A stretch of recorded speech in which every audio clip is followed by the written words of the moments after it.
I think we're live. Yo, can you hear me out there? What's going on? Say what's up in the chat, y'all.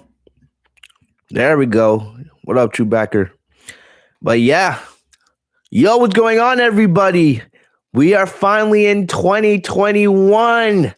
Happy New Year, y'all. Happy New Year, Stuart. What's going on, everybody? Happy New Year to my brothers. All right, all my subscribers out there. Yo, I've been drinking I drank like 3 of these since last night. Woo! Don't worry. On today's stream, I'm gonna be drinking water. All right, but I've been hammering these down these last couple of days. It's been wild. All right. Yo, Ashley, what are you talking about? WWE needs to turn Sasha Banks back heel. That's the first thing you gotta say to start off the new year. That's your hot take. That's your hot take. Ashley, explain yourself right now. Just letting you guys know, this is gonna be a chill stream. It's not like a podcast, man. This is gonna be a chill stream.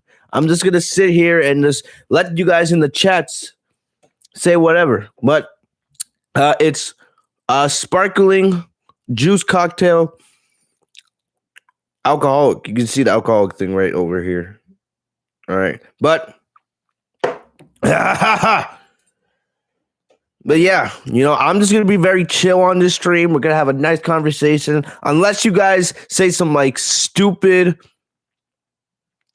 you guys have some stupid takes that I have to educate you guys on, I just want this to be a chill stream. This is, bro, I am sober. Of course I am. I just woke up 30 minutes ago. Really. I am definitely sober. That last night, hell no. Hell no. All right. Yeah, you're right, Truebacker. Basically, don't be an idiot. Yep. This is not like my Raw reviews. This is not like my SmackDown reviews. All right. I just want to be chill today. This isn't a pay-per-view review. We're just going to talk about WWE last year and just have a good time. You know what I mean? I don't want this to be longer than an hour and a half, 2 hours, to be honest. I want to get this done by 2:30 at the max. But yeah. Yeah. Okay, I was about to say, Ashley.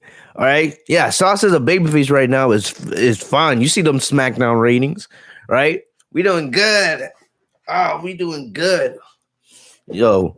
All right, but anyway, let me do the intro real quick, all right? Yo, what's going on, everybody? It is your boy Fitzmonk TV here, a.k.a. G-Lauren33. Welcome back here.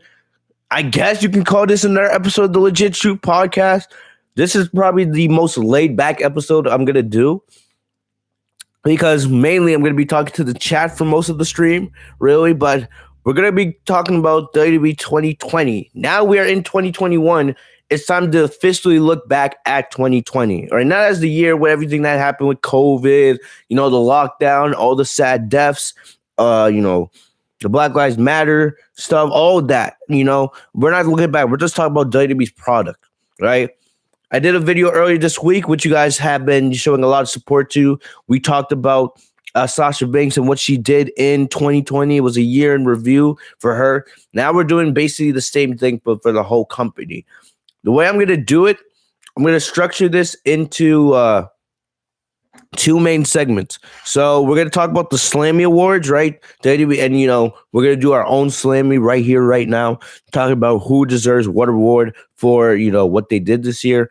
And then second, we're going to go through WWE, all WWE from the Royal Rumble to TLC. I'm going to try to do it fairly quickly, right? Because if you guys watch my reviews, you guys know my thoughts about everything. But I'm just going to tell you guys what was my favorite parts of, this and that, what was bad, what was good, those things. The Tribal Chief was the best part of 2020. Oh, my gosh. You could possibly say that the best part of WWE was their pay-per-views. As bad as Raw was, SmackDown, they had some very bumpy parts of the year. WWE was very consistent, at least with the pay-per-views. Most of the pay-per-views were at least decent.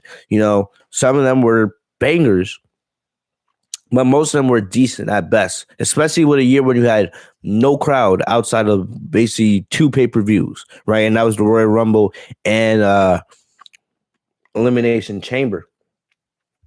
I also got some tea here, guys. Right? My mom left me some tea before she went out this morning. It smells good. I guess that's supposed to help my system after all this dang flavor I had last night. I kind of want to just like break it over someone's head. I don't know, just to see would it kill them. Yo. Anyway, guys, I'm sober. I'm sober. Don't worry about it. All right, I'm sober for the street. All right, I'm not like my boy Danny. Anyway, all right. So, like I said, I don't really have notes, to be honest, guys. I don't really have notes. I have like just the articles, like the Slammy Award winners, and that's basically it. Because since I covered WWE for a living, right? I kind of memorize everything that happened on Monday Night Raw because I read about it all the time. So my only notes are who won the Slammies.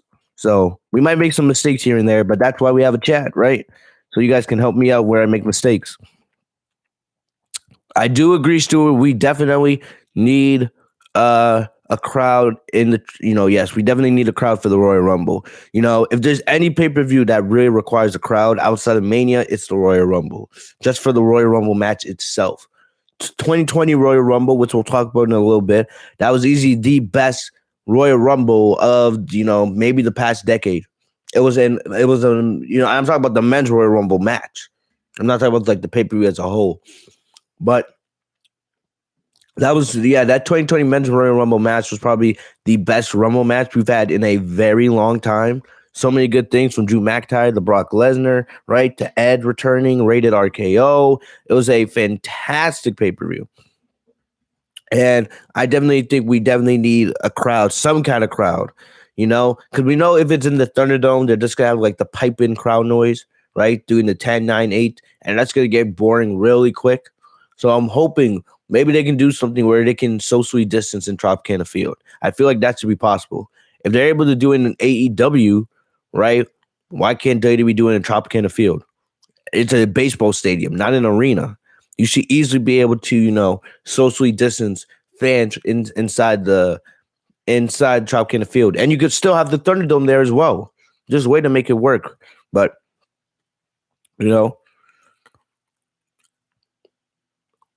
Sasha Banks holds the SmackDown. Sasha should hold that title all the way to SummerSlam. I don't know how many times I got to say it. All right. Who will challenge Sasha next? Guard Gare says. I know I'm pronouncing your name wrong, but come on, man. I just woke up. Give me a break.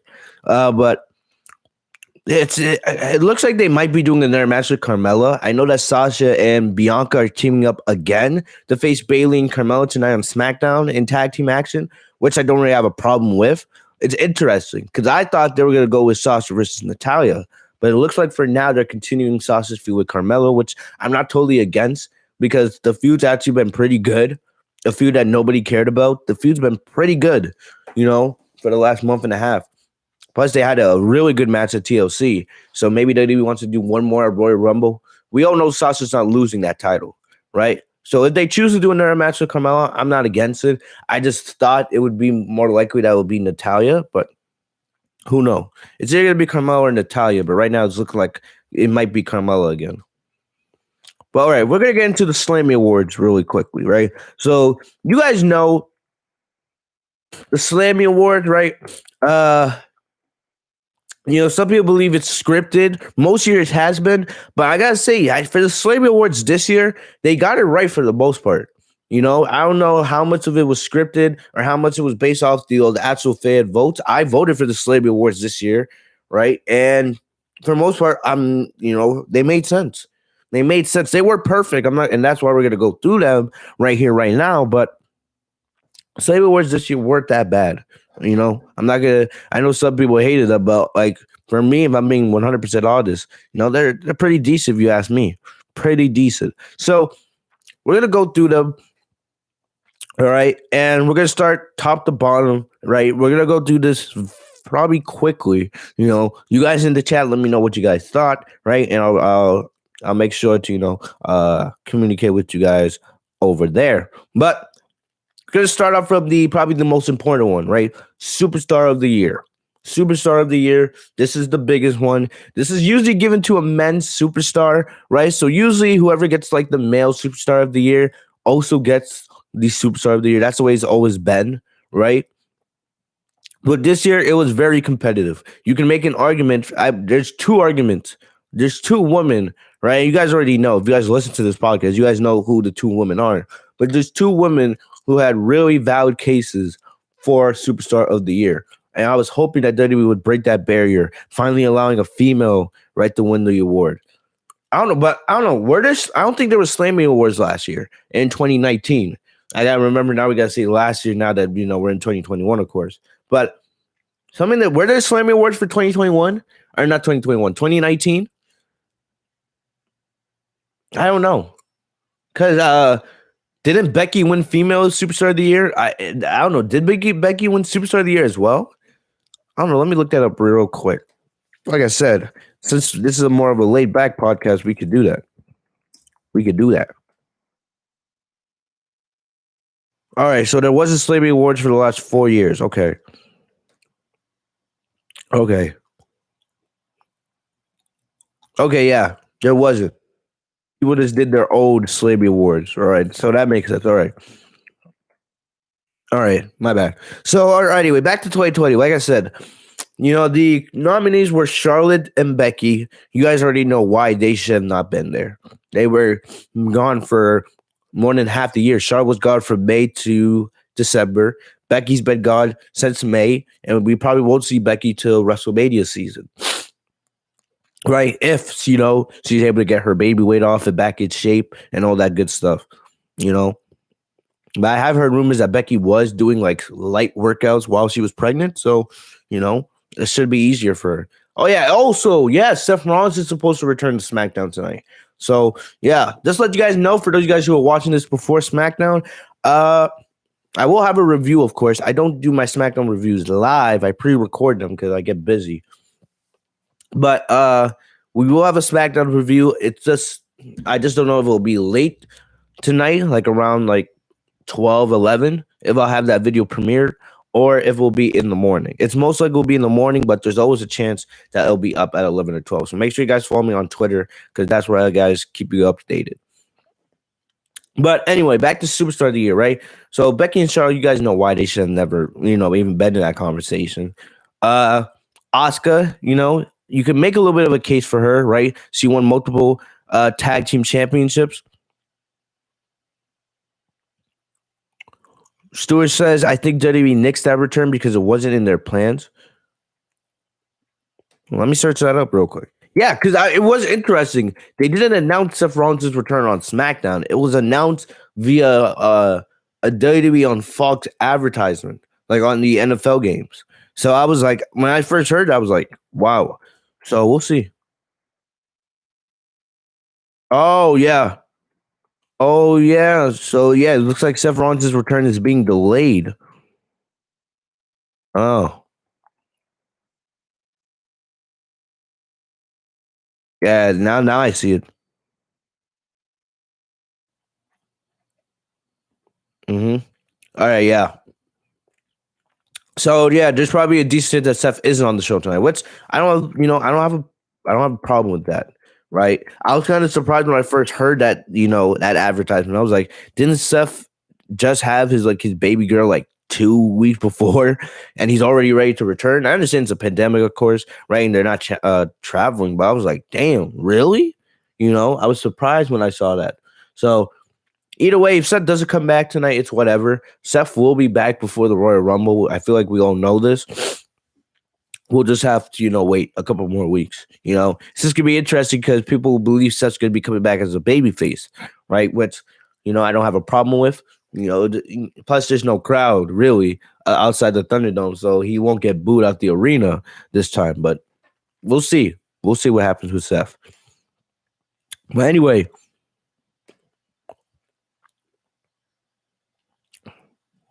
Rollins versus Biggie for the IC title, Stewart, that would be a great match. That would be brilliant, actually. I would love to see that. Maybe at WrestleMania, because you think about it, what is Seth going to do for Mania? He's not. He's probably not going to be in the Universal title hunt. Even though Roman versus Seth at Mania would be great, right? I think we all want to see Daniel Bryan get that spot. So yeah, Seth Rollins versus Edge would be another great option, but I feel like that's most likely going to get saved for SummerSlam.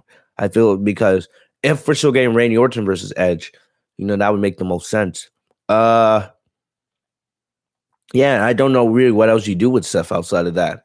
Maybe you have him go back after the IC title. He's a big name and he deserves to have a big match. So, we'll have to wait and see on that. But hey, yeah, Seth versus Biggie might be the best option for Seth at Mania if you look at it right now. Getting back into it. Who else? The Fiend Bray Wyatt was a contender for Superstar of the Year. I love the Fiend, but no. WWE, there was parts of this year where WWE's booking of the Fiend was absolutely garbage. Having him lose the Universal title a week after winning it at SummerSlam, right? Having him lose the Universal title to Goldberg, which was probably one of the worst creative decisions of the year. Those are the two things that take the Fiend out of contention for me. Braun Strowman, absolutely not. Hell no. Hell no. He did win the IC title and the Universal title within like a 2-month period, but his reign was absolutely forgettable, right? Like you almost forget that Braun Strowman was a Universal champion. That his reign was garbage. Outside of the program with the Fiend, which the story actually wasn't that bad. His thing was his year was pretty much garbage. But Randy Orton, all right, definitely deserves to be in contention. Definitely a top nominee. He did a lot. He did a lot this year, right? He started off feuding with AJ Styles, then feuding with Edge, right? The matches they put on at Mania and Extreme Rules. Then, his feud with Drew McIntyre, they put on, decent, good matches, right? The feud did drag, right? But for the most part, he did, decent. That was a decent feud, right? He brought back the Legend Killer gimmick earlier in the year, which was fantastic for the first couple. It was only there for about 2 or 3 months, but it was great. What he did with the Big Show. As much as I hate the Big Show, it was still pretty good. Kristen, Edge, Ric Flair, all that stuff. That was some really, really good stuff. And he also won the WWE Championship, even though he should have held the title longer. I don't know why they had Drew take the title back from him. If they were only going to have Randy hold the title for a week. I don't know why they did that. But, and then, the Fiend story. You may not like the matches, but the story with the Fiend and Alexa Bliss has been tremendous, if you ask me. He's done a fantastic job with that feud. So Randy Orton's definitely a nominee for Superstar of the Year. Definitely in that, that top 4, right? Bayley, Sasha Banks, I don't really have to say anything on that. You guys heard me talk about that enough. They are, I made the video about why Sasha Banks and Bayley were MVPs of WWE this year, right? I feel like I should have renamed that video, because it said Sasha Banks at first. I feel like I should just put Ed Bayley, right? Because I talked about Bayley just as much as I talked about Sasha in that video. But you guys could just watch that video and see why Sasha and Bayley are nominees here. If one of them had won this award, I would have no problem with it because they carried WWE throughout the pandemic. They easily did. They were the highest rated segments on any show they appeared on, NXT, Raw, or SmackDown. Right? Their feud, was fantastic. Hopefully we get a little bit more of that this year. Also, what was it? What am I looking for? Yeah. Also, them as a tag team, as heels, what they did with the tag team titles, absolutely fantastic. I don't know what else I need to say. Not really much else I need to say there. You know what I mean? Gagahar. I disagree. I don't think Bianca's winning that title at Mania. I think it's happening at SummerSlam. And yes, actually, Seth is not. Seth is not returning tonight. Anyway, I don't have to say anything why Sasha and Bayley should be in this conversation for Superstar of the Year, right? I believe they're the MVPs, so the MVP should probably be Superstar of the Year if you ask me. But Either way, it was a great. Who the hell is texting me? Is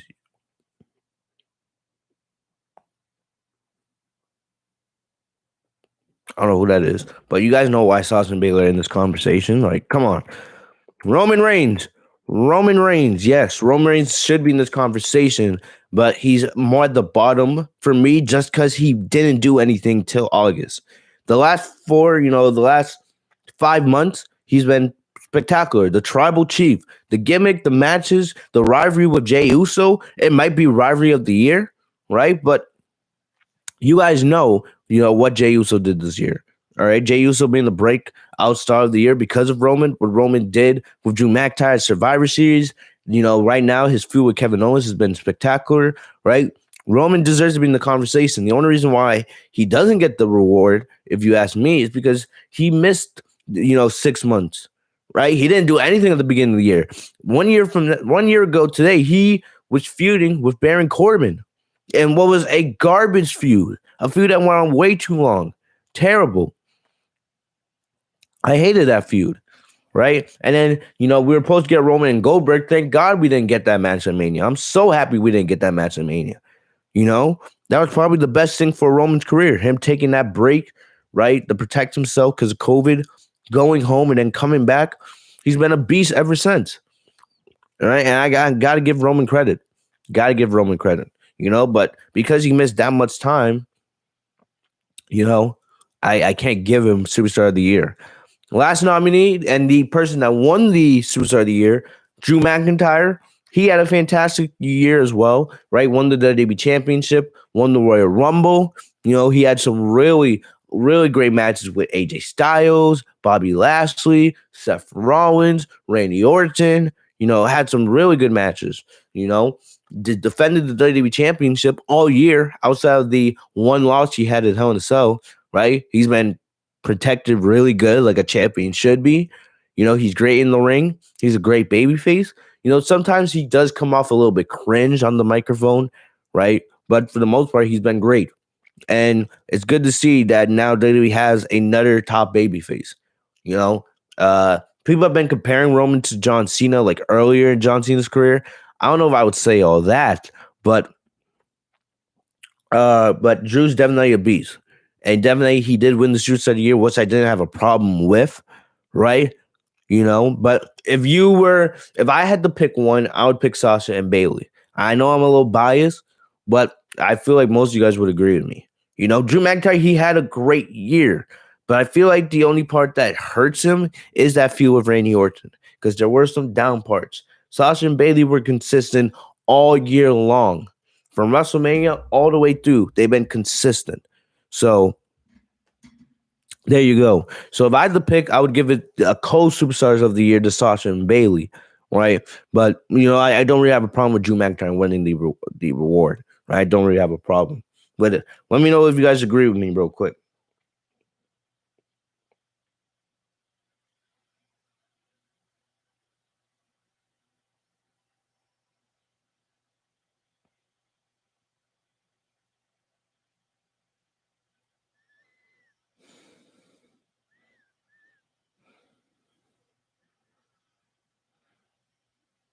This girl texts me.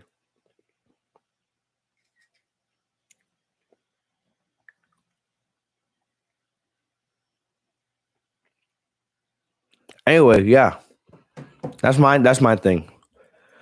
All right, moving on.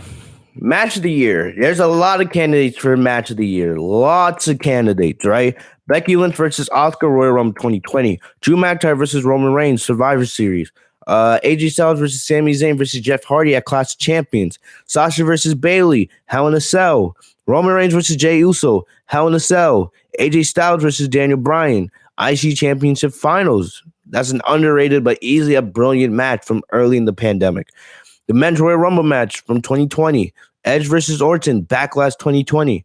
New Day versus Hurt Business from November 16th, Monday Night Raw. And The Undertaker versus AJ Styles, Boneyard match. This was the match that actually wanted, Undertaker versus AJ Styles. Look, this is subjective. There's no clear-cut match, because we all have our favorite superstars. We all have our levels of investment. We all watch matches differently. I think we can all agree that the matches that that were on this list were all great matches. If you go back to any of those reviews, for any of these matches mentioned on the date that the match happened, I definitely said we'll be talking about these matches at the end of the year. And you look at these matches; these are all bangers, right? The only one that I think a couple that and this doesn't have NXT involved. You could put Sasha versus Io Shirai on there from the Great American Bash. I would also put you could put any of the 3 Sasha Banks Asuka matches from pay-per-view. Probably the best one was Extreme Rules, but the horror show. But you could put Sasha Banks versus Asuka from Extreme Rules, Sasha Banks versus Asuka from SummerSlam, or Sasha Banks versus Asuka from Survivor Series. I feel like those matches deserve to be on there as well. It kind of pisses me off that Sasha only has one match on here, but I understand why it's like that. You don't want all the nominees to be the Sasha Banks matches, even though we all know she had the best matches of the year, right? But yeah, I'm looking at it, not bad.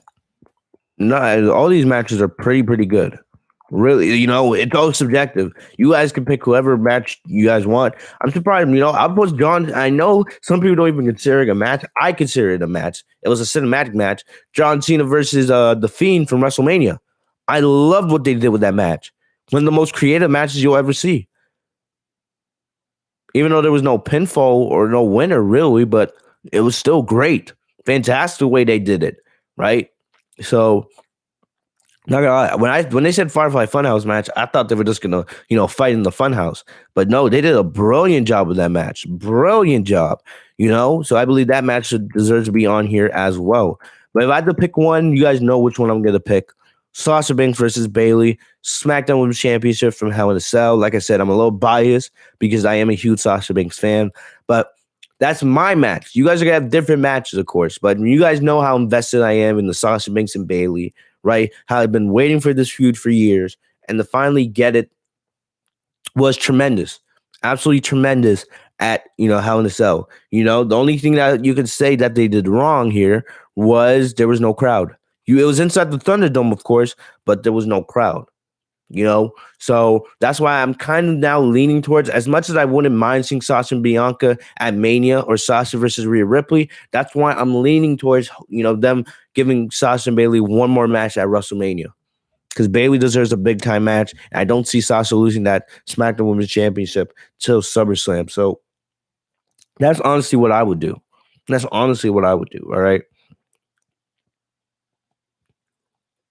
But yeah, that's what I would do. Sasha versus Bayley, easily is my match of the year. It's going to be different for everybody else.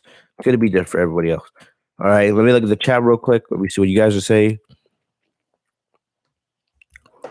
Yo, Gagahart, bro. Like, Sasha, why would Sasha win the Royal Rumble? She's the SmackDown Women's Championship. SmackDown Women's Champion. What are you guys saying? Real Deuce Stewart, Edge versus Orton. Hey, like I said, I love all these matches. What do you mean saying Sasha's gonna win the Royal Rumble? Why would she? She's like, what? I really don't understand why you would say that. Anyway, moving on. Rivalry of the year, right? Edge versus Randy Orton would actually won the award. Seth Rollins versus the Mysterio family, Drew McIntyre versus Randy Orton, Sasha Banks versus Bayley, R-Truth versus the World, so 24/7 championship nonsense, and last but not least, Lana versus the announce tables, right? Excuse me, guys. Ooh, had the burp. But look, this is another subjective one. Which rivalry did you guys enjoy best? I loved Edge versus Randy Orton. The promo work from that was absolutely incredible. Absolutely incredible. Some of the best promos in modern day WWE history, if you ask me. Those promos, especially the ones that Edge gave backstage with the black background, incredible, Drew McIntyre versus Randy Orton was not a bad rivalry. It dragged a lot, especially at the end. It dragged all to hell, but still, it wasn't terrible. Sasha Banks versus Bailey, rivalry of the year. The only reason why I'm not going to give Sasha and Bailey the rivalry of the year is it was kind of rushed and it was kind of short. The feud was great. It was fantastic for like a month and a half. The feud could have gone 2 to 3 months easily. That's why I'm kind of hoping we get more Sasha and Bailey, going to WrestleMania. But to me, Edge versus Randy Orton is probably the rivalry of the year. What they did at WrestleMania and Backlash was incredible. Incredible, right? Sasha and Bailey is right there with them. But I'm going to give a slight edge to Edge and Randy Orton. A very slight edge to that. Because it was Edge coming back. Everyone didn't know if he still had it. But he proved he still had it, not only on the mic, but in the ring. So I'm going to give it to him. All right. I'm going to give it to I got to give it to Randy Orton and the Edge, right? As much as I want to give it to Sasha and Bailey, I got to be a little objective, right? But tag team of the year, right? Tag team of the year, the Street Profits won this award, which I didn't really have a problem with. The Street Profits actually did a decent job of doing their best with very little. And what I mean is, of course, WWE's tag team division is garbage. We all know this. I said they should have merged the tag team divisions during the draft, and they didn't do that, right? And it's been garbage ever since. This is me being honest. But the Street Profits, man, they put on really good matches, with the teams that they had to face, no matter if it was Garza and Andrade, Rude and Ziggler, the New Day at Survivor Series, which was one of the best tag team matches of the year, if you ask me. So I had no problem with them winning this award, But the other nominees, the New Day, makes sense. They're there every year. Shinsuke Nakamura and Cesaro, just because they held the SmackDown tag team titles, but they didn't do anything with those titles, which is not their fault. Because like I said, there's no teams in the division. But can't give it to them. Nia Jackson, Shayna Baszler, absolutely not. Get out of here with that garbage. And the Golden Role Models, which is my pick, right? I'm not being biased here. Well, maybe I am a little bit, but who cares? We're just having fun here, right?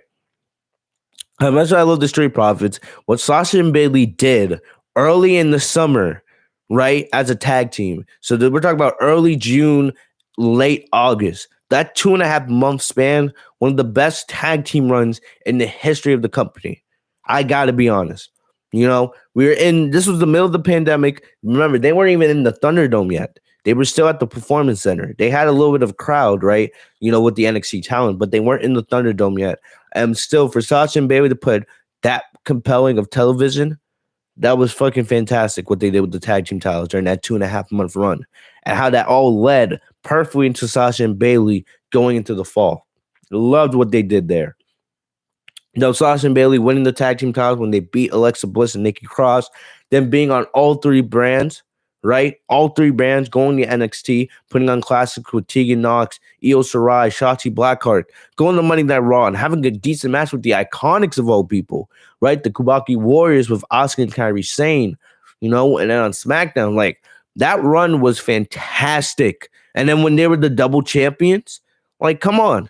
Even though I don't know if I like the Golden Role Models name, but I gotta give you, I gotta give the Golden Role Models the little notch here. I gotta give it there. What up, JD? What's going on? Thank you, Holden. Thank you, Holden, for the compliment, bro. What else? Yo, Gagahard, bro. What's with these takes today? What's with these takes? I think Eva Marie is next in line for Sasha. Please stop. Stop, man. It's a new year. We gotta stop with the hot takes. That's my resolution for my subscribers, man. Stop with the bad hot takes.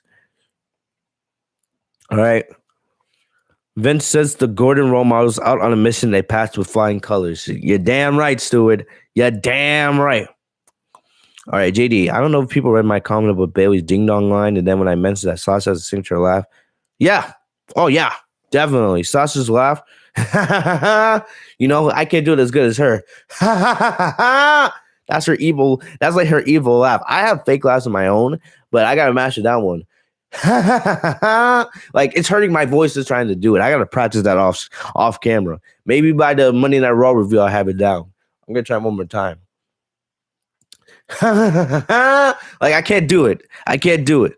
All right. Bailey's like, ding dong, hello. All right. I love that. I love that song. Ding dong, hello. Yo, that's actually a valid catchphrase. I love it. I love it, man. Every time she does that, I'll be like, damn. I don't know. Sasha never did it. Sasha would more just laugh when she would do it. But man,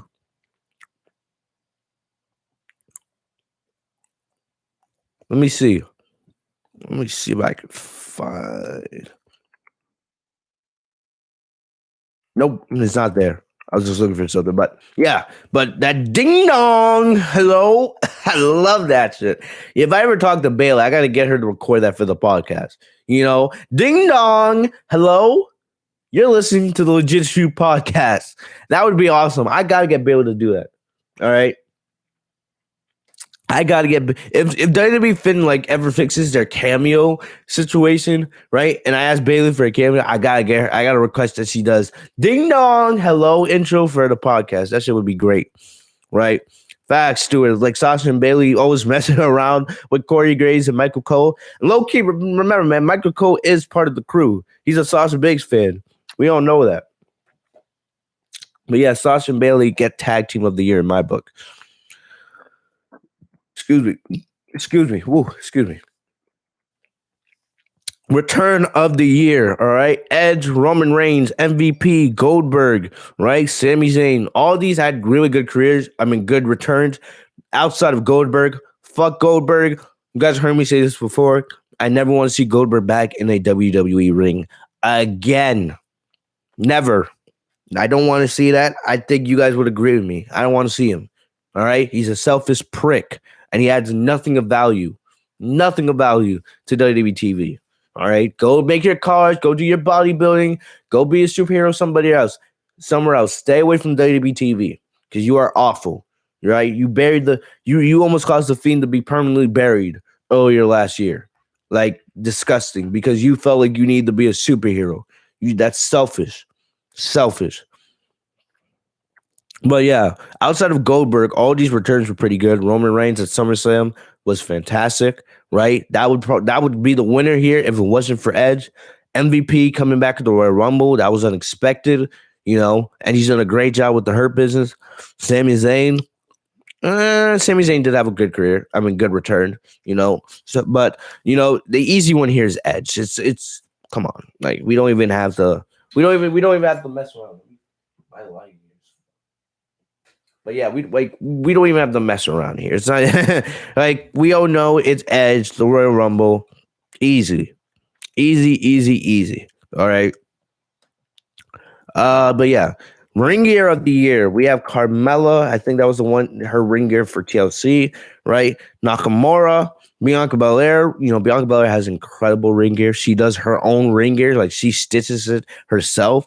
So I gotta give Bianca. The only thing I don't like about Bianca's character is I'm not a big fan of the whole lip gloss, like wearing blue or green lip gloss. I'm not a big fan of makeup in general, but like, I don't know why she had to wear like different color lip gloss, heavy like that. But still, I do love Bianca Belair. She is great. Seth Rollins, yes, Seth had some really great attires. His SummerSlam and WrestleMania Messiah attires were fucking amazing. Them amazing, all right. I believe he also had a Halloween Havoc gear too at one point this year. So Seth, I gotta give credit to him. Charlotte Flair, I don't know what attire Charlotte had that was great this year. Get that out here. The New Day had great gear, right?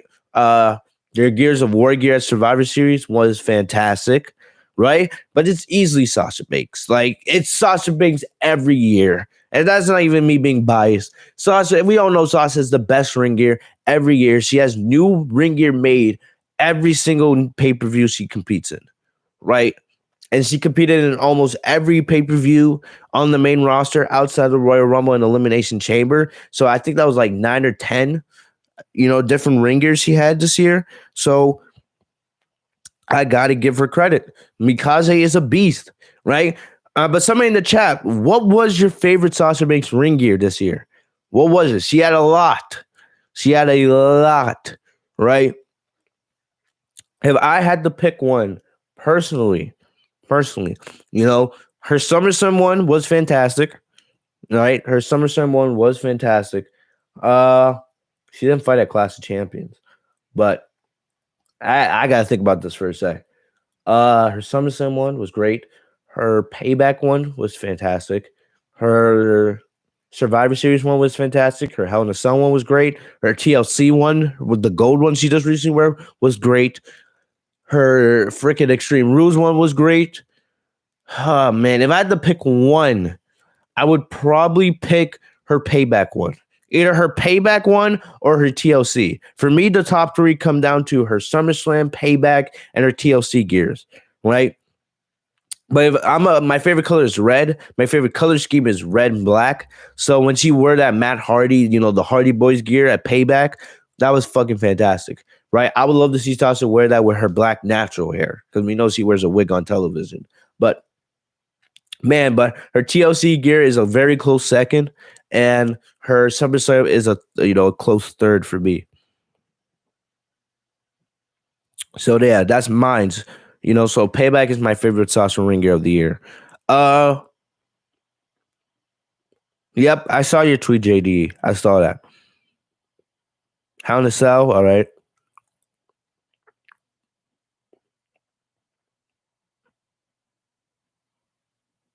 Yeah, the Hell in a Cell gear. Like, it's in the thumbnail. I put in the thumbnail for this video. Sasha and Bailey were trying to recreate the Undertaker and Shawn Michaels from WrestleMania 25. And I remember, if you guys remember watching that stream, if you guys missed that, that was easily the best live reaction stream we've ever done. Easily. We will most likely do, I promise you guys, we will be doing a live reaction stream for the Royal Rumble. We will do that. All right. But yeah, it was fantastic. It was fantastic. Got to give credit where credit's due to WWE. But yeah, you know, but yeah, the Undertaker, they were trying to do, Bailey being the bad, being the, hell and the evil one, the heel here, right? Being like the Undertaker, and Sasha Banks being like the Shawn Michaels there, being the baby face, being, the hope, the good person, the light, all that. I love what they did there. But for me, it's the Hardy Boys gear from Payback when they lost the tag team titles. Yeah. PJ King, that's Bianca should be winning the title at SummerSlam. Yes. I would love to see Ronda versus Sasha. If they did that at the Royal Rumble, that would be great, but I don't see Ronda coming back at the Rumble. I do think Ronda will be back this year. There are rumors that they want to do Ronda versus Becky one-on-one, and I would love to see that. I do think Ronda, she's still getting paid by WWE, guys. She's still under contract. She's been under contract for nearly 2 years, and Ronda's going to come back. She will be back. All right. Breakout star of the year. We have the Street Profits. We had Dominic Mysterio, Bianca Belair, Otis, Murphy. Gonna be honest, the breakout star of the year is none of these individuals. None of them. They all have good cases, but the breakout star of the year is Jey Uso. All right? Jey Uso. If you guys remember earlier in the year, in one of my best SmackDown reviews, I remember ranting how they had Jey Uso hosting a karaoke contest. It was like Naomi, Lacey Evans, Nikki Cross, and Tabitha. It was garbage. It was garbage. One of the worst segments, if not the worst segment, of SmackDown all year long. But Jey Uso went from being a karaoke host from catering, right? Because remember, his brother Jimmy did get injured earlier in the year, to being a main event player. When Roman came back, the Jey versus Roman feud was fucking fantastic, right? And it deserves to be mentioned for rivalry of the year. Those matches were great. All right. Plus, seeing that elevate Jey Uso into the main event scene. He's been now in the main event consistently over the last 3 months, having matches with Daniel Bryan and Kevin Owens and other individuals like that. And he's performing his ass off, and now he's main event star. Now when Jimmy comes back, right, we know there'll be a tag team again, and they'll probably be the ones to take the tag team titles from the Street Profits. But Still, man, to see where Jey Uso was early in the year when his brother got injured, he was stuck in catering. To now being the main event scene, now entering the first SmackDown in 2021. What else do I need to say? What else do I need to say, man? Jey Uso, man, easily, easily the breakout star of the year. I don't understand why he wasn't put there. All right. Next up, female superstar of the year, right? Sasha Banks. I don't really need to go through that. You guys, like I said, I already made an MVP video of why Sasha Banks, is the MVP of WWE in 2020. She is the female superstar of the year. Bayley's the only person that comes close. All right, you can make an argument for Asuka, but Bayley's, the closest thing for what Bayley did this year. But I'm gonna give the slight edge to Sasha, the slight edge. And that's that. Becky and Charlotte are there just to be there, but they don't. I think we all agree that neither one deserves to be superstar of the year when they were gone for half of the year. Male superstar of the year, the Fiend Bray Wyatt, no. Braun Strowman, no. Roman Reigns, Randy Orton, Drew McIntyre.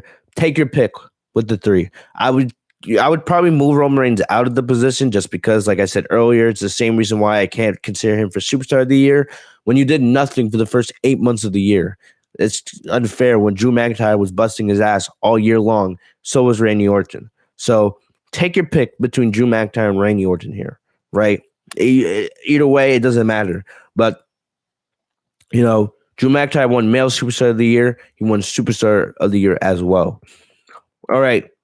Moment of the year, right? So we have the New Day getting drafted to different brands. We have Bayley betraying Sasha Banks after their tag team title match on SmackDown on September 4th, right? And that's 4 months ago. It's already been 4 months since that betrayal. So, wow.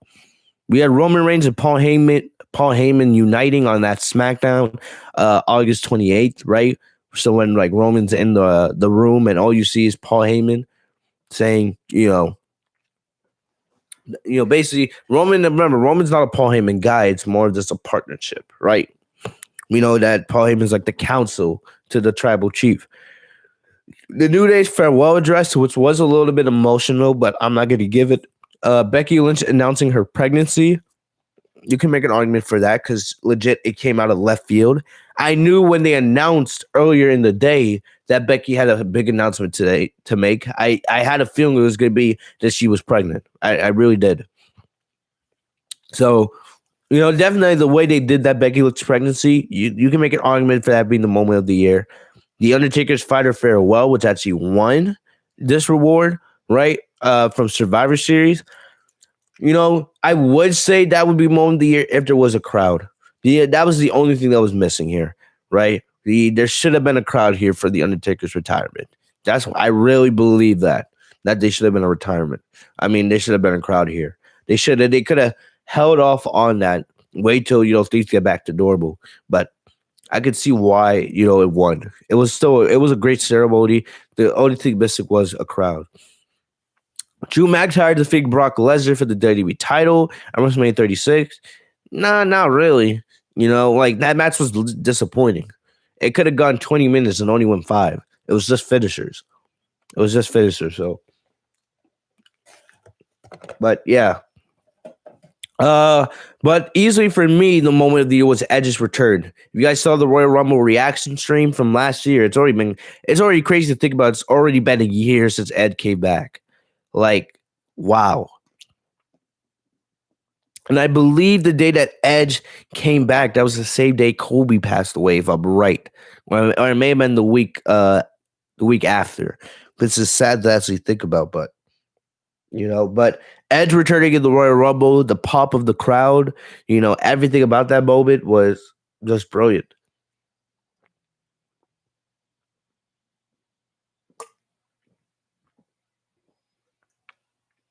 So yeah, moment of the year, I gotta give it the Edge.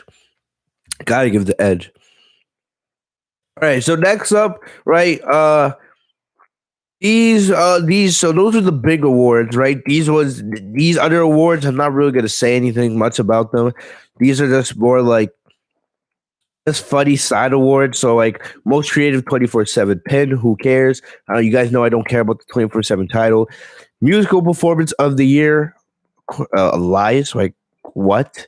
Social media superstar of the year. So like I guess the best, you know, trash talker on social media. I guess, but Bailey, Bailey has a great Twitter. Go follow her. So I guess Bailey, when she won the award, she said thanks for liking my social media post.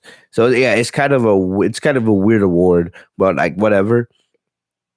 Trash Talker of the Year, Lacey Evans and the Hurt Business won that. WWE Network Documentary of the Year, Undertaker: The Last Ride. If there's one thing WWE does well, they put on the best documentaries. Their documentaries are fantastic, right? The Undertaker: The Last Ride was basically WWE's version of MJ's documentary. All right. And the last ride for the Undertaker was great. I love that. I've watched it twice, all the way through. So if you guys haven't checked out on the WWE Network, really, it is fantastic. So I got to give props to that. Celebrity appearance of the year, Rob Gronkowski. Okay. Double cross of the year. So that's like the best portrayal. Easily Bailey betraying Sasha Banks. Okay. That makes sense. And referee of the year, Charles Robinson. I don't know how you get referee of the year. Like, what's the criteria there? Do you referee the most matches or something? Like, I don't know. But yeah, those awards don't matter. But all right, really quickly here before we get into the year in review, I'm gonna go through the Slammy Awards one more time and give you guys who I had. So Superstar of the Year, I gave that to Sasha Banks and Bailey. Match of the year, I gave that to Sasha Banks versus Bailey from Hell to Cell. Rivalry of the year, I gave that to Edge and Randy Orton. Tag team of the year, I gave that to the Golden Role Models, Sasha and Bailey. Return of the year, I gave that to Edge. Ring gear of the year, I gave that to Sasha Banks. Breakout star of the year, I gave that to Jey Uso. Female superstar of the year, I gave that to Sasha Banks. Male superstar of the year, Drew McIntyre, but if you gave it to Randy Orton, it's whatever. And moment of the year, Edge's return in the Men's Royal Rumble. So those are my Slammies, right? A lot of Sasha, a lot of Bailey, a lot of Edge there, but yeah, that's the way I see it. Everyone, it's subjective, right? It's subjective, but that's the way I see it. And I feel like most of my subscribers would agree with me on those, right? Let me look at the chat really quick. I know I did look at the chat for a little bit. Let me look at the chat. You guys were talking about McIntyre earlier. Let me look.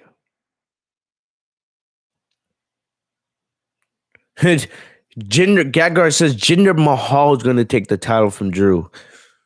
When Jinder Mahal was supposed to be booked as one of the top baby faces on Raw, that was the plan for him. And I'm not a Jinder Mahal guy, but when he does come back, you think WWE's just going to forget about that? Nah.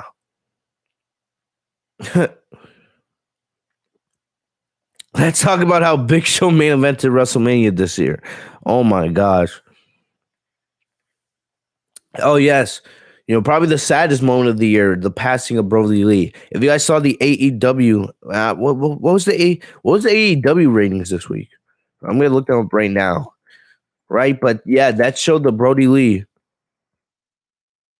That show for Brodie, that tribute show was fucking emotional. The tribute, them giving the TNT title to his son, like they legit retired. They retired the TNT championship, which was absolutely crazy. They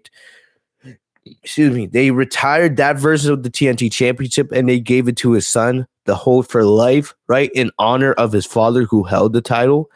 Man, like everything they did with that show, they had Eric Rowan make a return. Everything they did with that show was fantastic. It was a fantastic show. They got all right. So they got 977,000 viewers. So they almost got 1 million here. I thought they would get 1 million because there was a lot of WWE shows. There was a lot of WWE superstars watching AEW just for Brodie Lee, just to see how they would do it. But they did a fantastic job with that. I hope Brodie and his family are doing okay.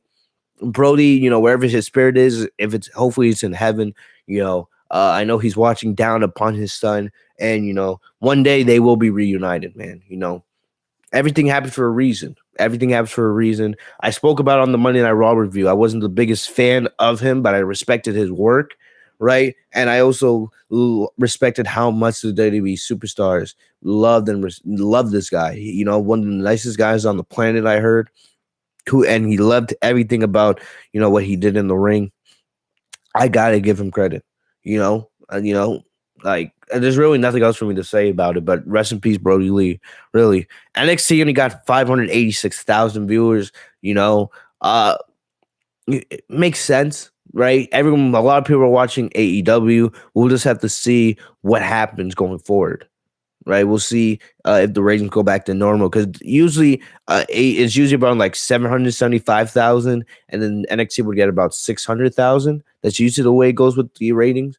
But it'll be interesting to see if these numbers stay high for AEW in the coming weeks. But the Brodie Lee celebration of life was fantastic, and I pray for his family, and one day they will be reunited. That's my thoughts on that. Yeah, I did see that, JD. AEW retweeted WWE's tribute package. We know that AEW and WWE, they want to, outdo each other, but hopefully this,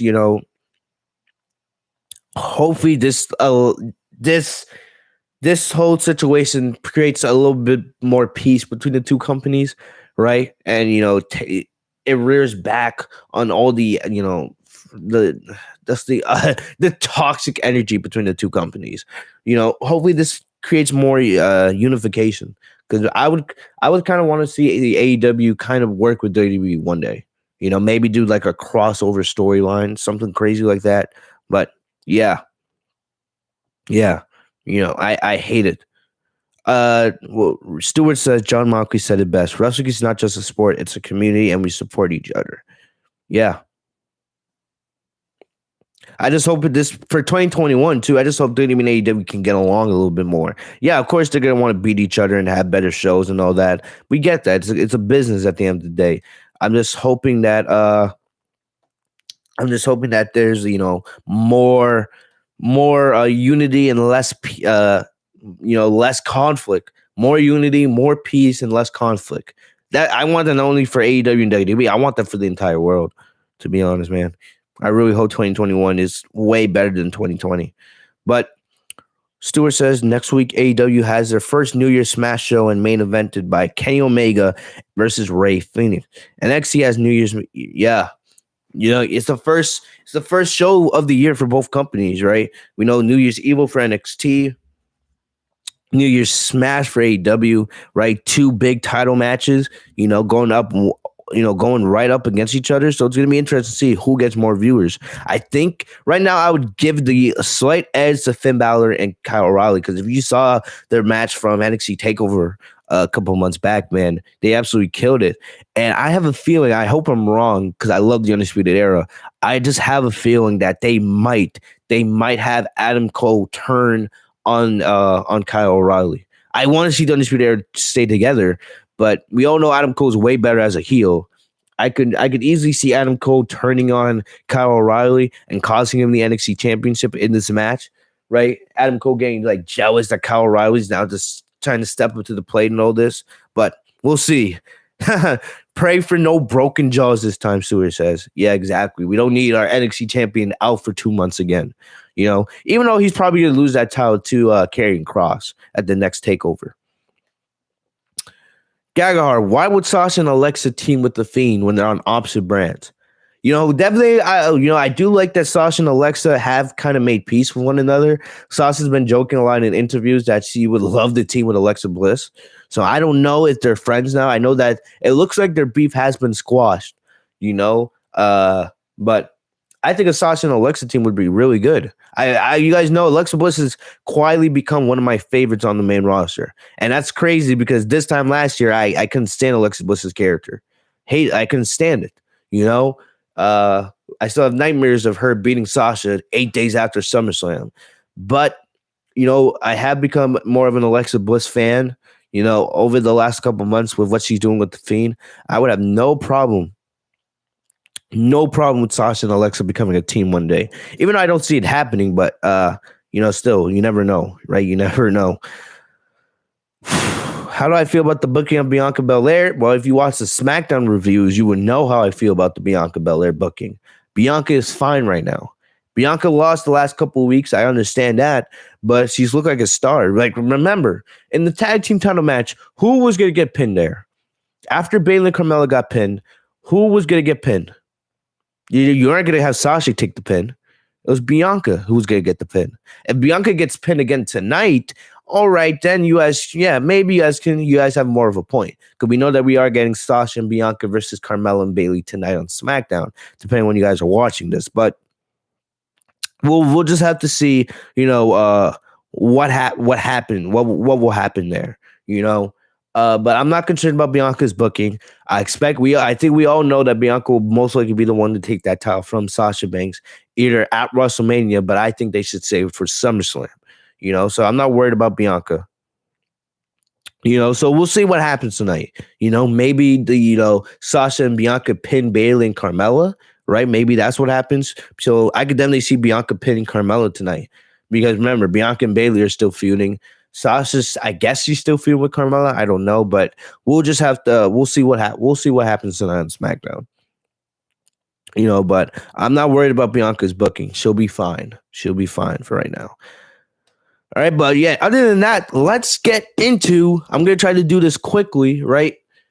Because we've already been live streaming for an hour, but let's get into year in review for 2020. I'm going to try to get through these quickly because you guys can just easily go back and watch all of my podcasts we did podcasts every week for every pay-per-view, every Raw, most SmackDowns. But I think we did a Raw review for every single Raw this year. We didn't miss one, but we did miss some SmackDowns here and there. All right. Hopefully this year we can do all SmackDowns, but you guys know my thoughts on WWE in 2020, right? We all know COVID happened. They had fans, and I said this before. I was at the last WWE live show before the pandemic hit. It was the SmackDown in early February when Sasha Banks returned after being out for a month, and then John Cena returned in Boston. Right when John Cena kicked off his feud with The Fiend. That was the last live show that WWE had before the pandemic, right? And then we all know what happened. WWE moved into the Performance Center, no crowd, which was, when you go back and look at those shows, it's just like, wow. Wow. WWE's actually come a long way since the beginning of the pandemic. But no crowd. And then moving to having a small crowd there in the Thunderdome, not the Thunderdome, in the Performance Center, to eventually moving to the Thunderdome where they've been the last 5 months, right? And like I would say, I'm not going to give WWE a pass because it was WWE's choice to continue to make content, just like AEW did, right? It was their choice to continue to do live wrestling shows, throughout the pandemic. And for the most part, they made it work. AEW's doing their thing down there at Daly's Place in Jacksonville, having limited fans there every week. And WWE's done good with the Thunderdome, So I got to give credit to both companies for eventually making it work. It wasn't perfect. We don't know how bad WWE was early in the year, especially with their COVID policies. But they made it work, and you haven't really heard anything since. Even every once in a while, you might hear like of a little bit of a breakout inside the Performance Center, right? But for the most part, they've done a good job of protecting the superstars and making it work. Hoden says Sasha needs her old theme song back. I love both of Sasha's theme song. I love both of them. Sasha's new theme song, it slaps. I love it. Dan dan dan. With the nice little trap beat and everything. I don't know. I love both of Sasha's theme songs, I wouldn't mind it, but that's my opinion. Oh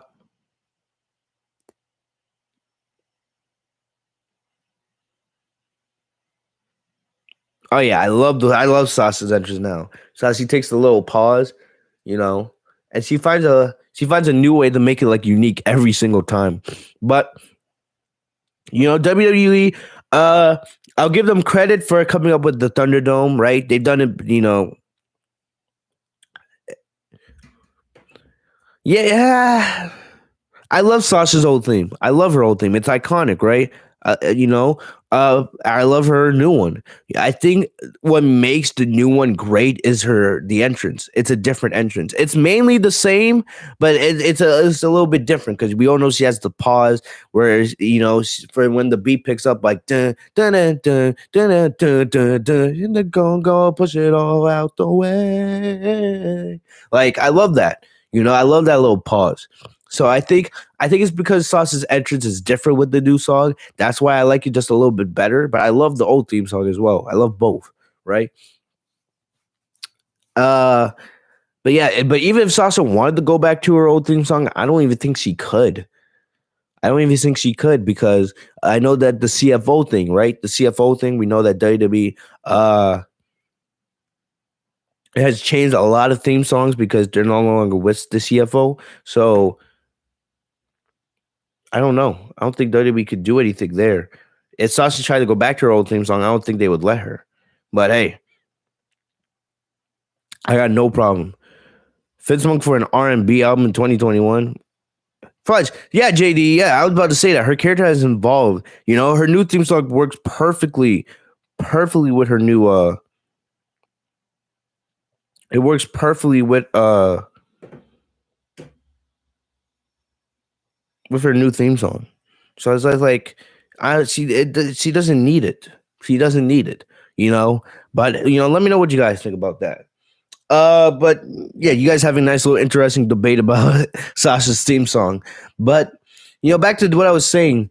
It was WWE's choice to continue to make content, and there was definitely some low points. Monday Night Raw was pretty low all year long, outside of probably the shows that Sasha and Bailey were on when they were feuding with Asuka, right? And they defend the tag team titles.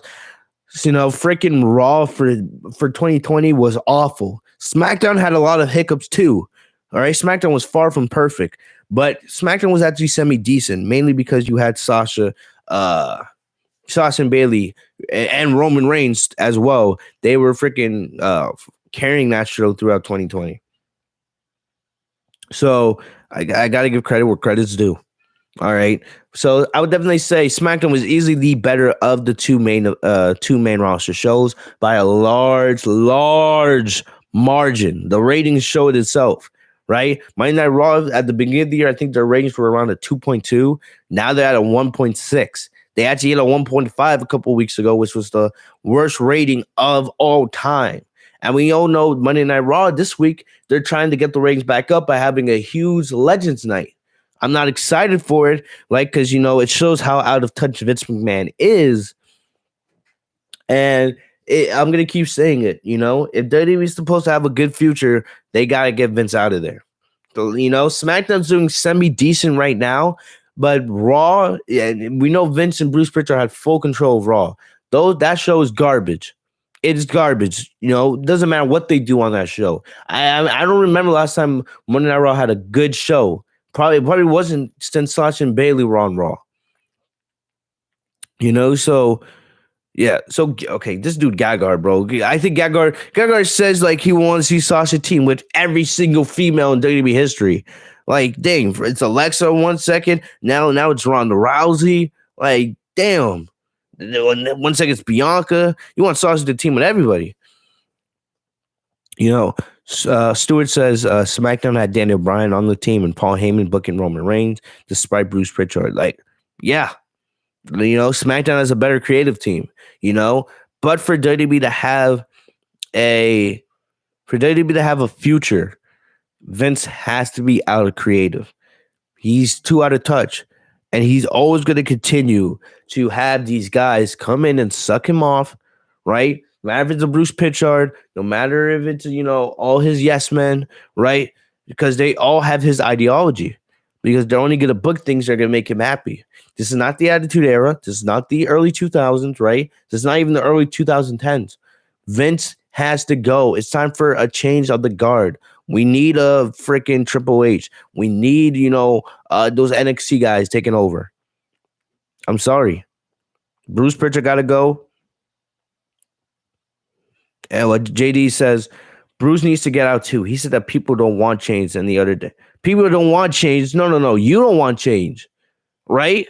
I want change. There's a lot of change I want in WWE, right? I want good change, right? Every time Vince changes the freaking, I forget, the creative director or whatever it is, right?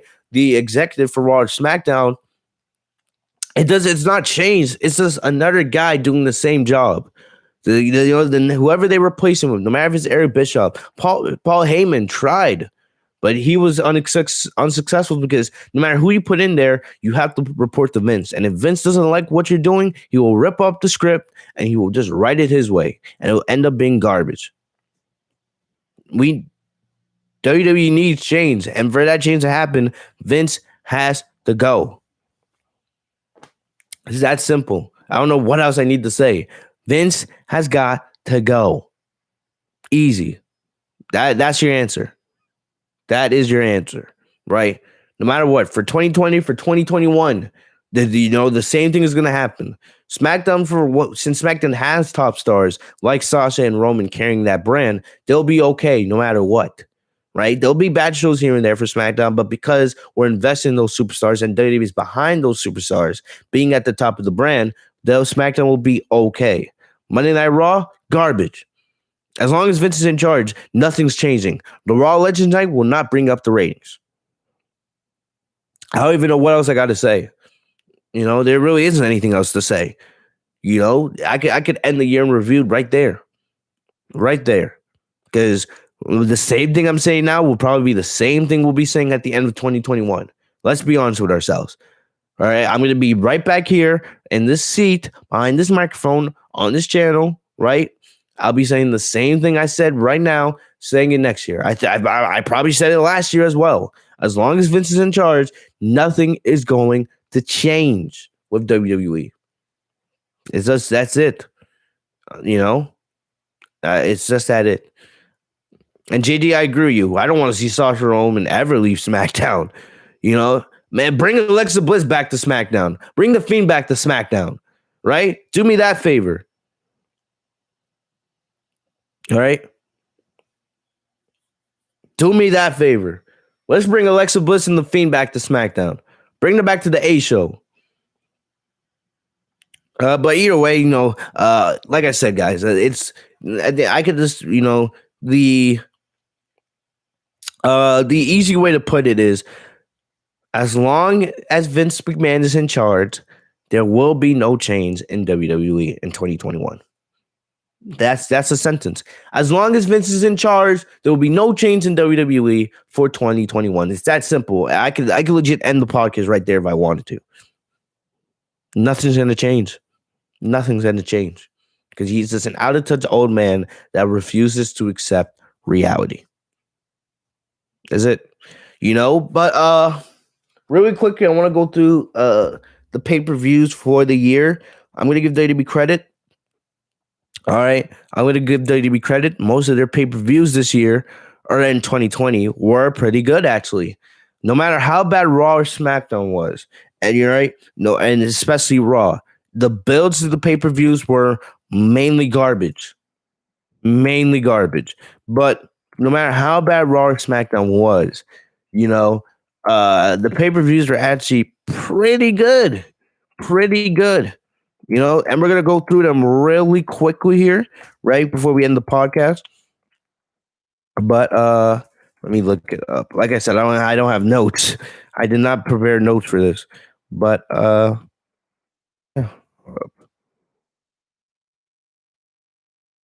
Hold up. But yeah, I mainly have them at the top of my head, so let's see, 2020. All right, and this is only the main roster pay-per-views, all right? We're talking about the main roster. We're not talking about NXT, and all that, and AEW and all that.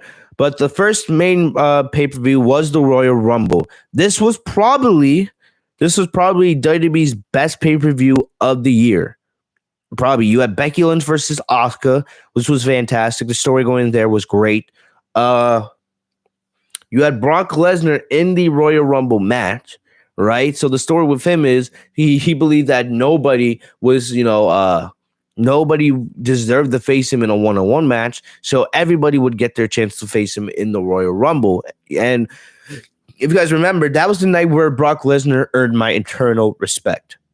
All right, because he sat up there for over 30 minutes just bodying everybody. Everybody that came out, threw them out. No matter if it was Keith Lee or Braun Strowman or MVP, right? Robert Roode, everybody. He ran through all of them. And then you had Drew McIntyre coming out when he Claymored Brock Lesnar out of the ring. Easily one of the best moments of the entire year, right? Because the crowd erupted like, Drew had just won the match. So that was a great moment. And of course, the return of the year, Edge coming back emotional after nearly 10 years. 10 years, Edge coming back home to WWE. That pop, that reaction, him in the Royal Rumble, to see that he was in fantastic shape, right? That was great. And then, the finale of Drew McIntyre winning the Royal Rumble. Edge and Randy Orton, right? Reuniting Ray's RKO, and then Edge, eliminating Randy Orton. That's setting up for the Edge and Randy Orton feud, which was the rivalry of the year, in my opinion. That was great. That match itself was one of the best Royal Rumble matches of all time. It was fantastic. Those are the two big things that shined on that pay-per-view. Becky Lynch and Asuka and that Royal Rumble match. Charlotte winning the Royal Rumble was not good because I was hoping it would either be Sasha Banks or Shayna Baszler. But still, that Royal Rumble match was so good that it saved the show. It really did. Fantastic start of the year, especially for, that was the night that made Drew McIntyre into a star. Easily. All right. Real Juice Story. Let me see what you said. You said Clash of Champions, Backlash, and Royal Rumble. I'm surprised you didn't say Hell in a Cell. Hell in a Cell was a great pay-per-view as well, mainly because of Sasha and Bayley and Roman versus Jey Uso. So I'm kind of surprised that match. Oh, yes, Daniel Bryan and The Fiend in the strap match. See, that's why we're doing this live, because I forget some of these stuff. Daniel Bryan versus The Fiend in the strap match. That was great as well. Yes. So yeah, another thing. Those three things from the Royal Rumble. Great stuff. Super Showdown. Garbage. The Fiend losing the Universal Championship to Goldberg. Complete and utter garbage. I don't know what else you need me to say about that. Then we move into the Elimination Chamber. This was the last pay-per-view that WWE had a live crowd for. The last live crowd they had was, of course, the SmackDown in Boston that I was at. But the Elimination Chamber here, that was the last live pay-per-view with fans. This was a terrible way to go out. This pay-per-view was not good. The main event was actually a 6-woman elimination chamber match to determine who would face Becky Lynch at WrestleMania. Natalya, Liv Morgan, Asuka, Ruby Riott, Sarah Logan, and Shayna Baszler. I was hoping Liv Morgan would have more of a showing here, because you guys know I am a big fan of Liv Morgan. But the final two were Shayna Baszler and Asuka, which they had a good little 3-minute interaction, but that was it, right? All this match was Shayna Baszler burying the entire Raw Women's division. This was not a good pay-per-view. The only thing that I remember that was sort of decent was The Undertaker, right? The Undertaker, he appeared during the Aleister Black and AJ Styles match, and that's set up, Undertaker and AJ Styles going to WrestleMania. So this was not a good pay-per-view outside of probably that one good moment, if you ask me. All right. So Elimination Chamber for the final pay-per-view that had fans, that was bad. Then moving on into the pandemic era, right? The start of the pandemic, we had the WrestleMania 36, too big for one night, right? You guys remember that? Those 2 nights I was knocked out. I think I may have, I don't think I did. I might have fallen asleep because I remember we did a live reaction on night 1 and a review. And then the second night we did another reaction and another review. Those 2 nights absolutely took the life out of me. Like, God, oh my goodness. But WrestleMania, it wasn't bad. So For WWE first pay per view without fans, they did their best. The highlights here, there are a lot of highlights. Kevin Owens versus Seth Rollins comes to mind. Undertaker versus AJ Styles in the Boneyard match, of course. John Cena versus The Fiend in the Firefly Funhouse match. Sasha Banks versus Bailey versus Lacey Evans versus Naomi versus Tamina in the Fatal 5-Way was actually really good, mainly because of what happened in the end with Sasha Banks and Bailey. Those were the things that really come to mind. Drew McIntyre versus Brock Lesnar, even though it was short, it was okay, right? Those were the highlights of those 2 nights. And I got to give WWE credit. It was their first show without fans. It was new to everybody. So they made it work. They made it work for what it was. And if it wasn't for those cinematic matches, we would probably not talk about WrestleMania in such a positive light. But because of especially those 2 cinematic matches, they had one on the first night and the second on the second night. It saved WrestleMania. It easily did save WrestleMania. All right, so I got to give credit there. All right. We had Daniel Bryan versus Sami Zayn at Mania, which was good. So yeah, I got to give credit where credit there. Money in the Bank at the WWE Performance Center and WWE's global headquarters. WWE did something very unique here. They did what was it? They did a Money in the Bank corporate ladder match. So you got to climb the corporate ladder. So I enjoyed this cinematic match a lot. So they did the men's and women's match at the same time with the superstars having to climb the corporate ladder. So they had to, take the elevators up through WWE's tower in Connecticut. This was actually really good. Those matches were really good. Sadly, WWE fucked up with Money in the Bank this year because of what happened. Otis won for the men. Oscar won for the women. Oscar did fine, even though her booking could have been a lot better this year in 2020. But Otis, man, they had Otis win. Honestly, Aleister Black should have won that match if you ask me. But they fucked up, because Otis won Money in the Bank, and then they had him lose it to The Miz, right? And they broke up Heavy Machinery, and they moved Otis's girlfriend to Raw. And then now the Money in the Bank briefcase this year has been pretty much a joke. It's been a joke, really. So, yeah. But, in terms of the Money to Make pay-per-view itself, it wasn't that bad. We had Drew McIntyre versus Seth Rollins. Bailey and Tamina had a decent match thanks to Sasha Banks helping out, of course. So, that I got to give credit where credit's due. Money in the Bank was not bad, and that's a common thing for WWE pay-per-views in 2020. Most of them were decent. We had Backlash, WWE Backlash, right? The feature of this match, of course, the big match here was Edge versus Randy Orton, and what was advertised as the greatest wrestling match ever. It should have never been given that title, but the match lived up to the hype. It's not, in my opinion, it's not the greatest wrestling match ever, right? No, it's not up there. But for me personally, when I think of matches like John Cena versus CM Punk at Money in the Bank in 2011, or Shawn Michaels versus Undertaker at WrestleMania 25, or Sasha Banks versus Bailey from NXT TakeOver Brooklyn 2015, or Johnny Gargano versus Adam Cole at NXT TakeOver Brooklyn, right? There's lots of matches that come to mind, or Stone Cold Steve Austin versus The Rock from WrestleMania 17. Those are matches that to me personally, I hold as some of my favorite and greatest wrestling matches ever. This match was fantastic, but, I just hate how they advertised it. I feel like this match would have had a much better legacy, and it has a good legacy already. I just feel like if they didn't try to force that greatest wrestling match ever tagline down your throat, it would have been, maybe it would be more considered for being one of the best matches of all time, if you ask me, but hey, this pay-per-view was actually pretty decent, right? We had Drew McIntyre versus Bobby Lashley, another decent match. I forget some of the other matches that were on this card. Oh yeah, we had Sasha Banks and Bailey, right, defending the tag team titles. They had just won the titles like a week before. They actually had a decent match with the Iconics and Alexa Bliss and Nikki Cross that opened the show. So like I said, this was not a bad pay-per-view at all. So, yeah, I'll give credit where credit is due. The Extreme Rules, right? Extreme Rules, the horror show as it was marketed. You know, we joked about how WWE is a horror show all the time, especially Monday Night Raw. But, you know, the Extreme Rules, the horror show pay-per-view, this was another decent pay-per-view, right?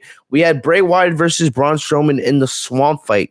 I didn't hate this match as much as some people did. It was a little wacky, of course, but it teased Alexa Bliss going to join the Fiend eventually early in the match. You know, I don't hate that Swamp Fight that much. I think here mainly was because a lot of people had gotten tired of the cinematic matches because WWE had done a cinematic match at every single pay-per-view so far before this Swamp Fight. So I feel like people were starting to get a little bit tired of it. But, you know, if we're being honest, I didn't hate the Swamp Fight that much. It wasn't the best or anything like that. It wasn't match of the year or anything close to it. But I didn't hate it. I didn't hate it. You know, we had Sasha Banks versus we had Lacey. No, not Lacey. We had Nikki Cross versus Bayley. Sasha helped Bayley get that win by using the boss stamp, right? Then we had Sasha versus Asuka, which was a match of the year candidate, if you ask me. The only thing here was the ending was a little bit wonky. We also had Drew McIntyre versus Dolph Ziggler in an Extreme Rules match. You know, as much as I hate Dolph Ziggler being in the title scene because he didn't deserve it at all, the match was fantastic. It was a really good match. So another decent pay-per-view here. This one, it wasn't as good, you know, as, you know, some of the other pay-per-views, but it was decent. It wasn't terrible or anything like that. Then we had SummerSlam. This was WWE's first pay-per-view in the WWE Thunderdome, and it worked. It worked. You know, we had some of the highlights from this show, right? Sasha Banks versus Asuka for the SmackDown, or for not the SmackDown, the Raw Women's Championship. Sadly, Sasha Banks lost, of course. And if you guys remember, I gave the rant of the year, right? Someone in the chat, let me know if you guys remember that rant. We ranted for 40 minutes about that. Because you guys know how passionate I am about Sasha Banks, and now at that point, she had never successfully defended a main roster championship, a main roster singles title. All right. And how they had gave Sasha the title just to have her lose it again to Asuka at SummerSlam was terrible. You know, it was a great match. I still, to this day, remember how great the spot of Sasha Banks powerbombing Asuka is, you know, and then Asuka's cold breaker. Great match. I just hated how Sasha Banks lost it. But yeah, you guys remember that rant. I see you guys in the chat. That rant was easily the rant of the year for this podcast. So if you guys remember, or if you guys need to go remind yourself, go check out the SummerSlam review. It's like halfway through, I start ranting for like 40 minutes. But yeah, you know, even though it doesn't mean much now in hindsight because it led to a much bigger story with Sasha and Bayley going into the fall. But still, man, it's at that moment in time, I was still angry about it. I was so angry about it. We also had Roman Reigns' return, which was, you know, in my opinion, the second best return of the year, outside of course, outside of what was it, the Edge return for the Royal Rumble, of course. So yeah. Oh yes, JD True Factor, yes. The Fitzmonk TV best rants video. I cannot wait. I am gonna, when that video is done, Truebacker, we are gonna do a live reaction to that right here on the channel. Right, I'll make a whole video on it. I'm just gonna sit here like this and just listen to my best rants. I had a lot. You know, you're gonna have to go back to every Raw, SmackDown pay-per-view review to find them. But yes, we are gonna do a live reaction to that. Definitely. That is going to be great. You know, but the thing about this, Trebactor, you got to call that the 2020 edition because it's 2021. It's a new year, bro. So, you know, there's going to be some more epic rants this year. So we'll call that the 2020 edition.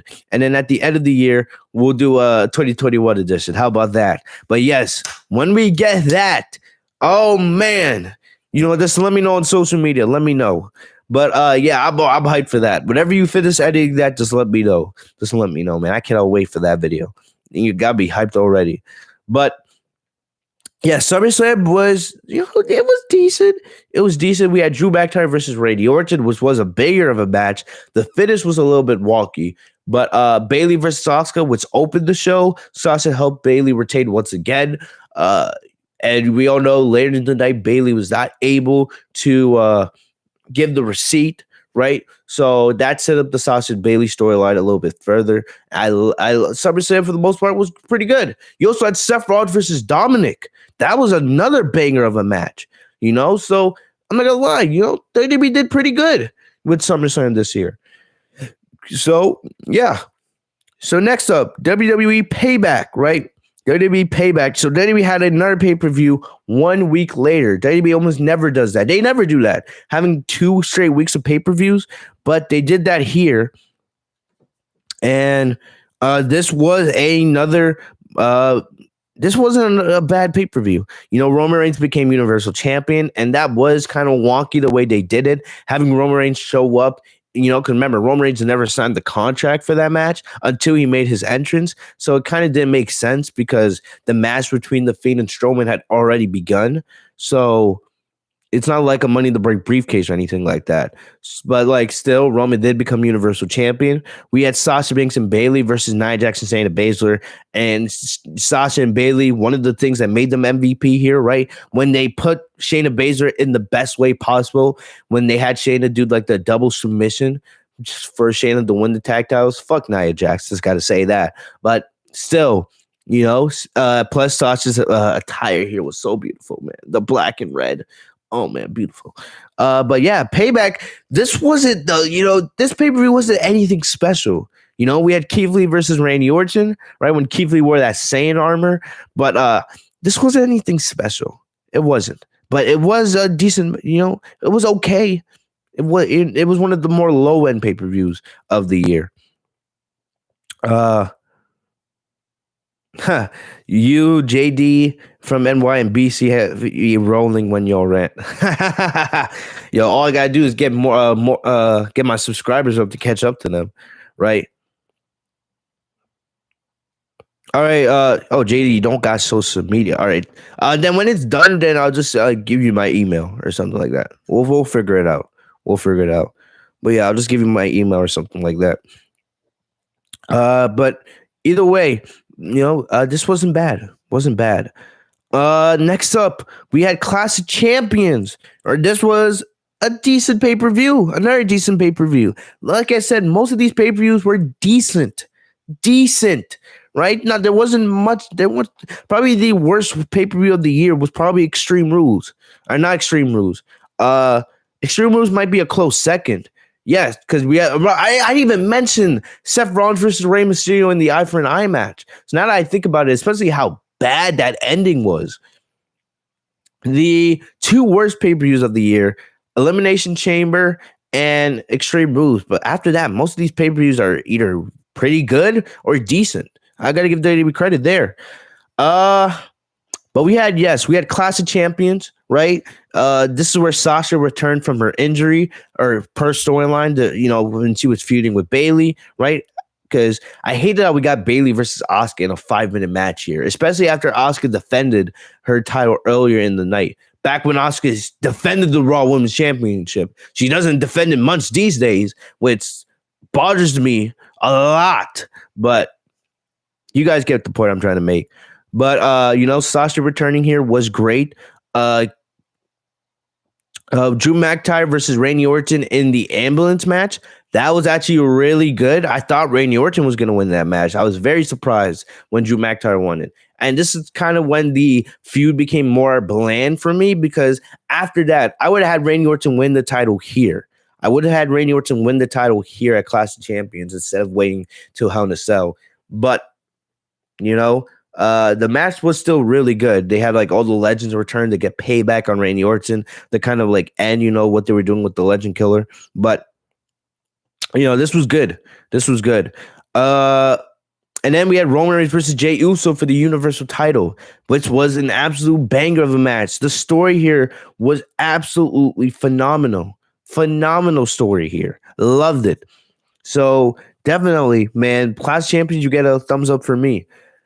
Next up, we have Hell in a Cell, which you could argue probably was a top 3 pay-per-view.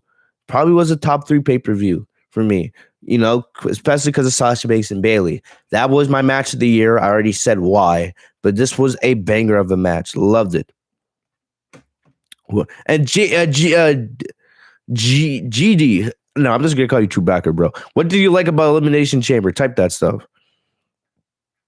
Type that. Oh yes, you're right, Real Do Sturm. Yes, Nikki Cross did get in contact with COVID-19. She did get in contact with COVID-19. Yes, you're right. You're right. You know, because it was supposed to, I believe it was supposed to be Bayley versus Nikki Cross at Clash of Champions. I do remember that now. But Hell in a Cell, like, this was incredible. Drew McIntyre and freaking Randy Orton had a great match.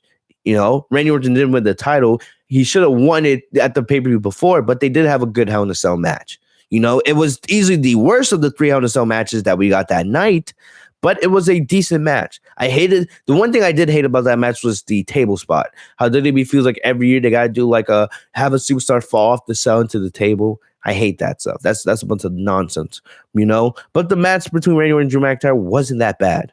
You know, it was just the worst of the last 3 Hell in a Cell. The worst of the 3 Hell in a Cell matches we got that night. Honestly, that match should have not been in the main event. It probably should have opened the show. Or it probably been in the middle of the show, you know. But freaking Roman Reigns versus Jey Uso in the I Quit Hell in a Cell match. Another fantastic match. The story was brilliant here. Brilliant. You know, I absolutely love it. Loved it. You know, how Jay was not going to say I quit, but he said I quit when Roman turned to Jimmy and he started attacking Jimmy, who was selling his injury. So when they did that, I was like, damn. I did not see that coming. But, you know, that was a great job. That would eventually lead to, of course,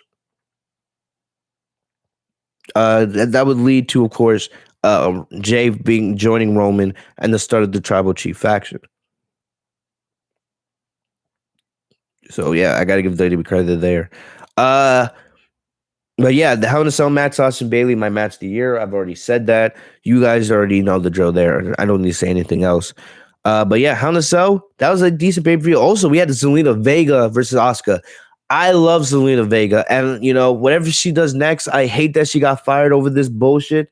I really do, because I love Zelina Vega. She should be cherished.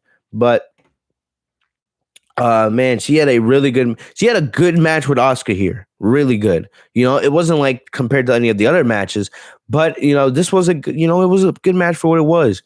And I hope maybe one day we will see Zelina Vega back in WWE because she has talent. Whatever Zelina Vega does next in her wrestling career, man. I love Zelina Vega, man, and she really showed her skill on this night. But yeah, Hell in a Cell was a great pay-per-view for the most part. Survivor Series, this was a disappointing pay-per-view. This was a disappointing. Outside of Sasha Banks and Asuka and Drew McIntyre versus Roman Reigns, this was a disappointing paper. Hold on, I need a glass of water. Give me 2 seconds, guys.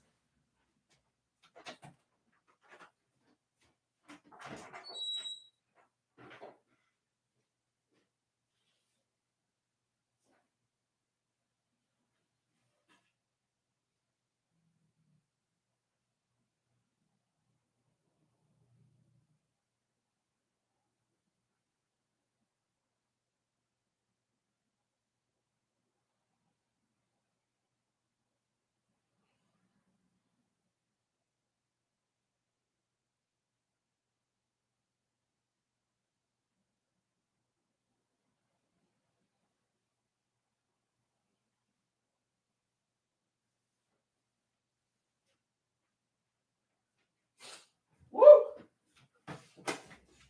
Oh man, sorry about that. But anyway, like I said, Survivor Series, this was a disappointing pay-per-view, mainly because there was no fucking build for the pay-per-view. There was no build, right? Because they decided to do the best of the best tagline, which wasn't terrible, but there was no stakes.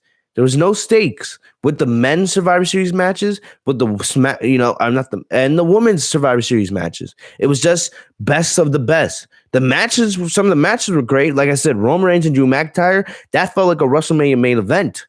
Sasha Banks versus Asuka, we know how great those two were together. And it's, seeing Sasha finally be able to get that victory over Asuka, her first legit victory, clean victory with no interference, was great. The finish of Sasha and Asuka is one of my favorite finishes all year. All year. So that was some really good stuff there. And outside of that, the pay-per-view had no stakes. If they had stakes, right? So like Royal Rumble entries, right? Or championship opportunities, stuff like that, then this would have been a much better pay-per-view. The talent did their best, but it's just that the build was so bad. Just like, why should you really care? You can't just say Survivor Series and then think that's gonna, be able to do the whole job. Like, no. All right. Let me see. What'd you see? They had no big plans after. Exactly. Like that's what I'm saying.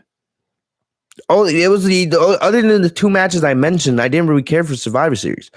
Plus you had that awful finish to the women's Survivor Series match when you had the chance to make Bianca into a big star, give her a huge moment early in her main roster career by having her take out, Lana, Baszler, and Jax in that 3-on-1 situation because she did her best.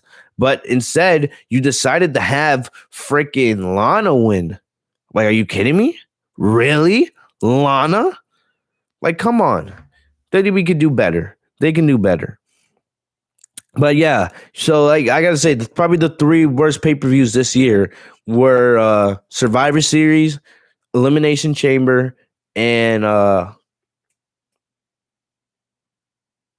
Extreme Rules, the horror show. Right? Most of the other pay-per-views were decent or good, but that's in my opinion. Those are the three worst pay-per-views in my opinion. Last but not least, we just had this 2 weeks ago. TLC. This was a good pay-per-view. Roman Reigns versus KO in their TLC match was great. Drew McIntyre versus AJ Styles TLC match was great. Other than the Miz situation, right? That Miz part was crap, but the match up to that point was fantastic. Sasha Banks versus Carmella was secretly, could have been match of the night if it wasn't for KO versus Roman. But, Sasha Banks versus Carmella for a match that people didn't really have high expectations for turned out to be an absolute banger. Probably Carmella's best match on the main roster, outside of the match she had with Bayley early in 2020. And the Firefly Inferno match, they surprised me with that one, burning the Fiend alive. We all know that. They didn't really burn him. That was a dummy doll. But that was a decent match. That was, it wasn't bad. I didn't hate it. So TLC was actually a good pay-per-view. I did forget to mention for Survivor Series that they did have the Undertaker's retirement, but that thing went on for so long. Plus, like, it looked good on paper, but there was no way the Undertaker return is gonna automatically just raise this thing to being a good pay-per-view. It wasn't emotional. It was an emotional scene for me, right? But it didn't really add anything, in terms of the pay-per-view. It didn't. So yeah, but TLC was also a sneaky good pay-per-view, right? Sneaky good. One of the better ones of the year. But yeah, other than that, yeah, that's about it. That's your pay-per-view review, right? And like I said, man, the worst pay-per-views in my opinion were the Elimination Chamber, Survivor Series, and Extreme Rules. All the other pay-per-views were pretty good or decent. So I gotta give WWE credit for doing their job with most of the pay-per-views this year. I'm gonna look in the chat. I'm gonna look in the chat real quick. I will say that Corey Graves might want to dial it back with the bias of Carmella. I know that you're a woman, but you still have a job to do. LOL. His bias showed up a ton. That shit's hilarious. You are right there, JD. You are right there.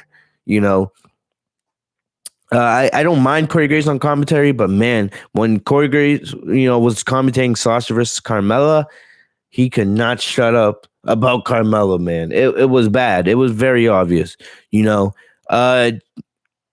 Edward says, I hate heel versus heel matches. I think you're talking about The Fiend and Randy Orton. I'll say this one more time before I end the podcast. The Fiend is not a heel. Alexa and The Fiend are baby faces on Raw. Come on. Come on. All right. He did do that too, JD. I see what you're talking about. Yeah, but yeah, the Fiend's a babyface. Stop saying he's a heel, guys. He's a babyface. Him and Alexa are babyfaces.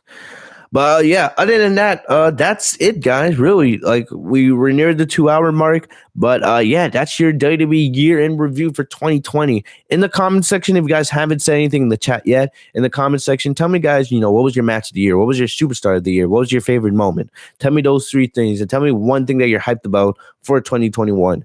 Could be about WWE, could be about anything. So let me know what you guys are looking forward to for this year. But yeah, other than that, that's all I got for you guys today, man. Thank you guys so very much for joining me on this special laid back edition of the Legit Suit podcast. Like I said, I just wanted to talk a little bit about WWE, have a little bit of fun with this, and hopefully you guys enjoyed. So leave a like if you guys did. If you guys are new to the channel, of course subscribe. Right, I'm one of the best in the IWC. Come on, just talk to my subscribers in the chat, man. It's 2021. If you need a new podcaster to listen to, this is the place. The Legit Shoot podcast is the right podcast for you, right? We educate people here on this podcast. But hopefully you guys enjoyed this episode. Other than that, that's all I got for you guys today. Thank you guys so very much for joining me. I hope you guys had a happy new year, right? I'm wishing you guys blessings. All right. The health and safety for your friends, your families. Hopefully you guys all stay safe, and hopefully 2021 brings us a much better year, God willing. Hopefully we can end this pandemic eventually. Hopefully we can get back to some kind of normal life. But yeah, I'm hoping 2021, brings about some good vibes for all of us. So hopefully you guys enjoyed once again. For those of you guys who are watching this before SmackDown, I will have a SmackDown review for you guys either tonight or early tomorrow morning. Might be audio only for this one, but we'll see. But other than that, that's all I got for you guys today. Like I said, thank you guys for the love and support. I'll see you guys later. Peace.